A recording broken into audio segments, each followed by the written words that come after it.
Hey guys, welcome back to Dungeon Crusade, and this is the Kickstarter video for, and I put something in the comments, I'm sorry. It's very late right now, I think it's going from 4 a.m., but Thorgrim and that battling with the skeleton, which he did kill, he could have used that Sword of Vengeance to deal, or the Shield of Revenge to deal the 1 damage. So I apologize, I did forget that, and I will try to keep up on that. So sorry, it's just very late. I'm just trying to do one more video, then I'm hitting the hay. So here goes. This is for the initiative for a new round. And of course, the hero always starts whoever turn it is. That's why I use the black dot. So Thorgrim, the cleric, will go fourth.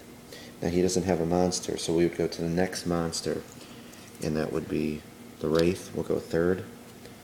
And then Caddy will go second, and then the monster will go first, the skeleton, the last one, and then Artemis will go, and then the skeletal Tomb Guardian will get to go seventh, and sixth will be Wolfgar.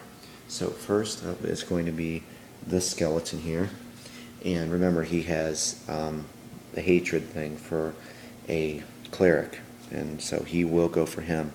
So 1, 2, 3, count that out, and you roll just a d4. 4 you just re-roll. So 1, you would just go to square 1 and attack Thorgrim, and he gets a +9. I know for this attack.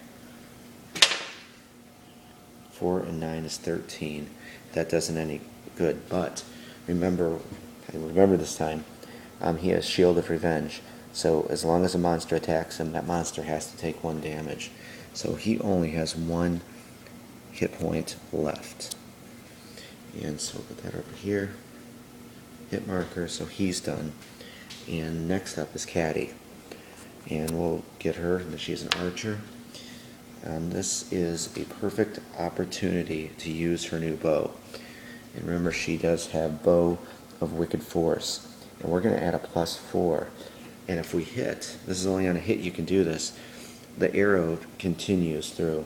And your heroes move out of the way. So, you know, we're not going to get that down with the nitty-gritty with that. So I'm going to move her here.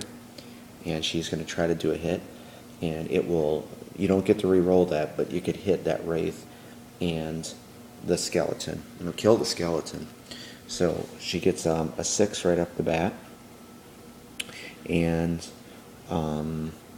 that's good for 4, so we'll see what happens. Oh, that sucks. Nope. So even with that, that would be 12, and the AC of the Wraith is 15, and definitely it's 17. So that is no good. That would have been awesome. Okay, next up is the Wraith, and I don't have his card made yet, but his special is you roll 2 d20s, and what you do is, of course, you roll this one.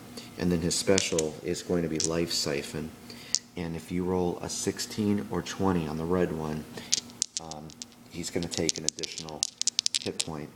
And it's going to target the closest hero, which would be Wolfgar. So we're going to go the Barbarian. 1, 2, 3, 4, or 5. Well, let's use a d6 for that. So 3. So 1, 2, 3. So he shifts that way. And if you have a comment like why do this, if you didn't catch it, and I'll tell you why. It's like kind of these dice are like their brains, what they think. And a lot of monsters in Dungeon Crusade, you're going to be rolling 2 d20s, and the red one is for their special. So let's see. He gets a +6, and he could do a massive 3 damage. And with Life Siphon, he could do an extra. And he does, wow. So that's 3 damage for him, and then a special that's not, I don't have the card made yet, Life Siphon, he hits, or no he does, I'm sorry, that was what I say, 16 through 20, so he doesn't hit with that, so he does do 3 damage though. So here's 1, 2, and 3. So Wolfgar takes 3 damage. And his turn is done. And so next up would be Thorgrim. And I am going to... Really what should go out is this this Wraith. So let's move up here. 1, 2, 3. Now let's see if we get all this here. We add attack +2 with Sword of Vengeance to the attack roll, and if we hit, we can do an extra damage. And he's undead, so we can do one with that. So again, we could do potential 3 damage with this. See, 9, and we add 2 from that, so that's 11, and it's still, and 6. So yes, actually, we do hit. 6 and 9, 15, 16, 17 with that, and we do. So 3 damage. Again, for the Sword of Vengeance, that's 1. For hitting them, 1, and then with this one here, with an undead, you deal 1 damage. So that's 3 right off there. And it's definitely bedtime for me after this because I'm starting to feel it. Okay, next up is Artemis, and he is faced with that skeletal tomb guardian. And let's see what we're going to do here. He's going to stay there and face him. Let's see, 1, 2, and 3. Just put him there. And he has that long sword. And on a hit, he could recover 2 hit points with that Ring of Restoration, but he doesn't have any hit points. So this is for +10. 18, and he hits him. So he takes another one off. Okay, so now the Skeletal Tomb Guardian is up, and he has a special attack called Flurry of Blades, and like, at least for this, I mean, there's probably something in Dungeon Crusade similar to this, but he has a Flurry of Blades. So we're going to say that his tactic is going to be within his movement. His movement would be 7, that he would target the most closest heroes that are clustered together, and he does a whirlwind attack with all the swords. So you would count around him 3 squares. So naturally, if you were playing, you would go after these guys and not just one. So he would move 7, 1, 2, 3, 4, 5, and any hero within 3 squares of him would be hit by that. So he would hit the barbarian here. And where's this attack? Here we go. And this is good for a +6. And that's 18. He hits him. The barbarian's really getting up there in hit points. And then 1, we gotta do 1 for Thorgrim.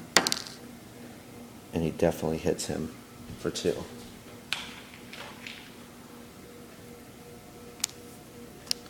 And last up is, it's late.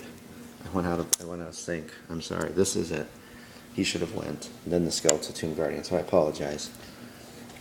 He's just surrounded by all of this stuff, and I think this is the best time to try to get this here. And this will be the last turn, because I think you can tell I'm late. I totally went out of turn for that. I apologize. But he's going to use the Axe of Maiming, and he gets a +5, and he could do an additional 2 damage. This would be great to end the night with this, or rather morning. So let's grab the D20 here. Oops. And we're going to roll. He gets Angus Fang. That's a +9, and then +5. But that'll be 19. 14. And 14 and 15. And he does hit him. So he would just do 1 though. Okay guys, that's it. And I am so sorry I made those mistakes. It's very late. So I might continue this in the morning.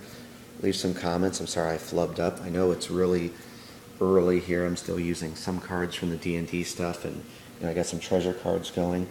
So hopefully you like what you're seeing. And please understand, this game would go much quicker if I wasn't trying to explain a new game concept and holding a camera and that. It does go a lot more smoother. So I hope you liked what you saw, and we'll leave you with this. You guys have a good day, and I will talk to you soon. Bye-bye.